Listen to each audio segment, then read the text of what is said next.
Assalamualaikum warahmatullahi wabarakatuh. Selamat pagi pemirsa sekalian yang berbahagia. Eh, Pada kesempatan kali ini kita akan ikut bincang-bincang mengenai gonjang-ganjing eh, minyak goreng. Kemudian karena ini eh, kaitannya dengan apa ya, kegiatan kita tentang petani kelapa sawit khususnya. Oleh karena itu bahasan ini dimaksudkan untuk kita sebagai petani kelapa sawit juga tahu kenapa beberapa hari ini kok harganya TBS-nya agak turun. Nah, kenapa sih? Apa hubungannya? Kan begitu. Ini supaya kita juga care, supaya juga tahu petani apa-apa yang terjadi kaitannya dengan kelapa sawit tentunya. Jadi ini terjadi karena apa? Nanti kita bahas dan beberapa komen yang ada. Jadi harga minyak goreng itu kan melambung tinggi dan tidak ada di pasaran. Ya, kami sendiri mencari di pasar, di minimarket, waktu itu nggak ada gitu. Ya, setelah ditetapkan HET, harga eceran tertinggi waktu itu yang 14.000 itu. Jadi setelah itu dilepas juga barangnya ada, itu gonjang-ganjing. Kenapa minyak goreng itu? Kemudian ya, harganya tinggi. Nah, saya beli waktu itu 2 liter itu 90-an ribu gitu. Jadi kaget juga saya, perkiraan saya itu 2 liter itu dengan uang 100.000 itu nanti lebihnya banyak. Ternyata tidak, berarti memang mahal kan gitu, dan tidak ada. Nah, setelah itu padahal yang menjadi pembahasan khalayak umum, kayak rame adalah Indonesia termasuk penghasil CPO terbesar di dunia. Indonesia nomor 1 di dunia. Kenapa bisa langka? Nah, ini yang menjadi masalah itu. Ya, beberapa waktu yang lalu ternyata ya itulah sudah ada tindakan di Kementerian Perdagangan, ada yang bahwa ini termasuk yang menyebabkan gonjang-ganjing harga minyak goreng tersebut. Dan kebijakan terakhir ini adalah Bapak Presiden juga menyatakan larangan ekspor CPO minyak goreng itu di tanggal 28 April. Nah, ini tentunya memberikan langsung efek ini kalau dari sisi kita adalah petani kelapa sawit, ya harga sementara ini turun sedikit, nah kan gitu. Nah, ini bagaimana itu bisa menjawab itu, karena kalau kita cerita yang komen-komen itu kan ya biasa pro dan kontra gitu. Tetapi kita harus mendudukkan permasalahan pada porsinya, kenapa demikian begitu. Jadi kita mau menjelaskan dulu struktur perkebunan kelapa sawit di Indonesia ini supaya masyarakat umum juga paham gitu. Jadi kenapa sih Indonesia itu lahan tanahnya negara gini, HGU kok sulit mengatur bagaimana melarang ekspornya, orang kebutuhan dalam negeri dulu. Nah, ini perlu dilihat dulu bahwa struktur kepemilikan kebun kelapa sawit di Indonesia itu seperti ini. Nah, jadi luas kebun kelapa sawit di Indonesia sekarang ini adalah 16,38 juta hektar, yang nomor 1 di dunia. Nah, ini dibagi menjadi 3 ya, yaitu perkebunan apa namanya perkebunan negara PTPN, BUMN itu sekarang sekitar 4%. Nah, sekitar 4%.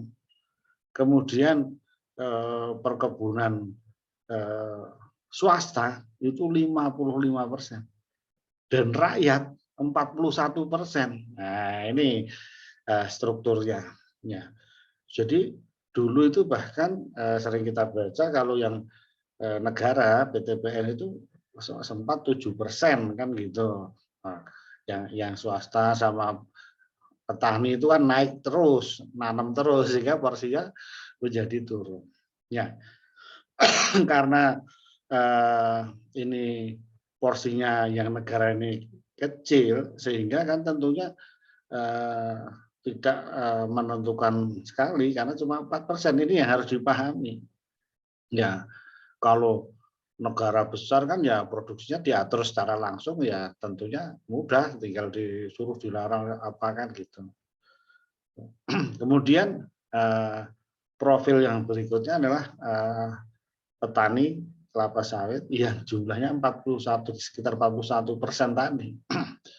Ya ini kan produktivitasnya yang tentunya paling rendah karena beberapa faktor terutama penggunaan bibit yang tidak unggul bersertifikat itu tadi tidak unggul bersertifikat. Makanya pemerintah membantu dengan adanya bantuan permajaan sawit rakyat (PSR). Nah, ini supaya meningkatkan produksi dari rakyat, nah, kelapa sawit rakyat. Nah, yang ini beberapa kendala karena ya disampaikan di beberapa diskusi rakyat juga untuk mendapatkan bantuan itu tadi BPDPKS juga sulit karena permasalahan lahan gitu, lahan itu. Jadi lahan dianggap masuk kawasan hutan, nah, kan. Nah ini dari struktur itu tadi, struktur yang negara tadi 44%, petani 41%, kemudian 55% swasta. Nah itu tadi swasta. Nah dari itu dari data tahun kemarin, tahun 2021, produksi CPO nasional itu mohon maaf kalau lupa saya datanya kalau yang belakangnya ya sekitar 46,88 juta ton, 46,88 turun sedikit dibandingkan dengan tahun sebelumnya yang sekitar 47,03 juta ton. Nah, jadi produksinya kita tahu sekarang 46 atau 0,88 lah itu. Jadi itu digunakan untuk apa saja sih, ya kan gitu. Ternyata untuk data yang apa itu sekitar 18, berapa ya 4 juta ton itu untuk kebutuhan dalam negeri. Nah, untuk kebutuhan dalam negeri. Nah, sisanya ya diekspor, nah, kan itu tadi. Sisanya diekspor mana-mana, apalagi sekarang krisis energi, harga di luar juga meningkat. Nah, inilah yang menyebabkan nampaknya banyak ekspor kan gitu, karena harganya bagus. Kemudian kebutuhan dalam negeri berapa sih? Nah, ini tadi udah 18,4 juta ton tadi. Kita lihat sebagian besar itu kan digunakan untuk oleo pangan, minyak goreng, di samping oleokimia maupun biodiesel, nah, kan gitu. Ya, ternyata produksi untuk, nah ini kita ketahui produksi minyak goreng tahun lalu itu sekitar 20 juta juta ton atau apa gitu liter. Nah, dan konsumsi kebutuhan untuk dalam negeri adalah 5,07 atau sekitar 25%. Jadi produksi minyak goreng ini juga 75% juga diekspor ternyata. Nah, itu data tahun lalu, wah gitu. Tapi kenapa terjadi kelangkaan? Nah, inilah bahasannya gitu. Harusnya dengan melimpah itu terpenuhi. Nah, kan ada program apa DMO, DPO kan gitu. Nah, ini kan kalau tadi sudah disebutkan kalau untuk yang negara tadi kan 4% sulit gitu. Nah, oleh karena itu ya mungkin ke depan diperluas atau apa khusus untuk menyediakan ini minyak goreng dalam negeri ini tadi. Oleh karena itu ya ini sebenarnya produksinya ada, harusnya tinggal supaya ya pemain-pemain besar yang tadi yang si orang sering nyebut oligarki apa itu ya goreng supaya untuk memenuhi kebutuhan rakyat banyak itu dulu biar tidak menjadi apa ya lucu gitu apa produsen apa CPO terbesar tapi langka dan harganya mahal. Ini harus dipenuhi dulu untuk rakyat banyak.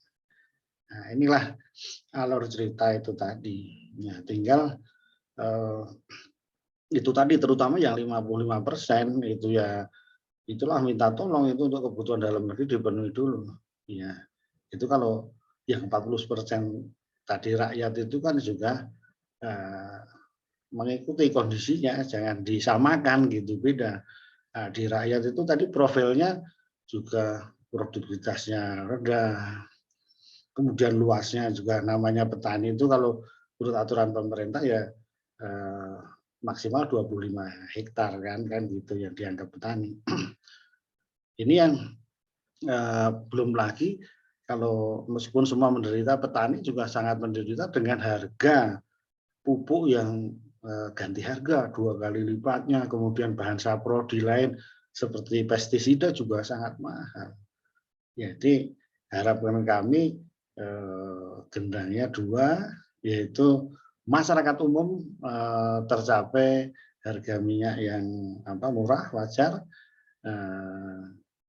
dan bisa dipenuhi dengan berbagai regulasi tadi, tetapi juga tidak mengorbankan petani kelapa sawit. Nah, gitu yang 41% tadi juga harus dipikirkan, jangan lagi nanti harganya anjlok lagi. Kemudian karena harga pupuk yang naik, harga pestisida yang naik, sehingga masalahnya bisa kita terselesaikan semua.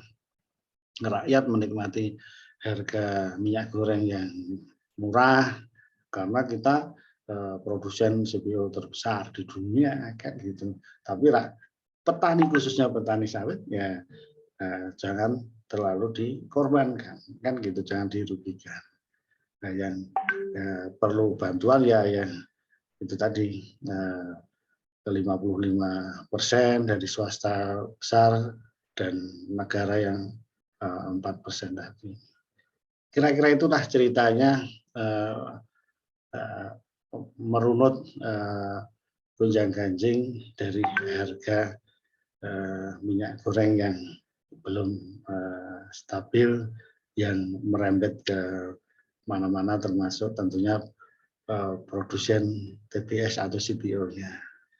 Demikian pemirsa obrolan kita untuk pagi hari ini, mudah-mudahan bisa menambah wawasan kita dalam khususnya budidaya kelapa sawit atau bisnis kelapa sawit. Terima kasih atas perhatiannya. Assalamualaikum warahmatullahi wabarakatuh.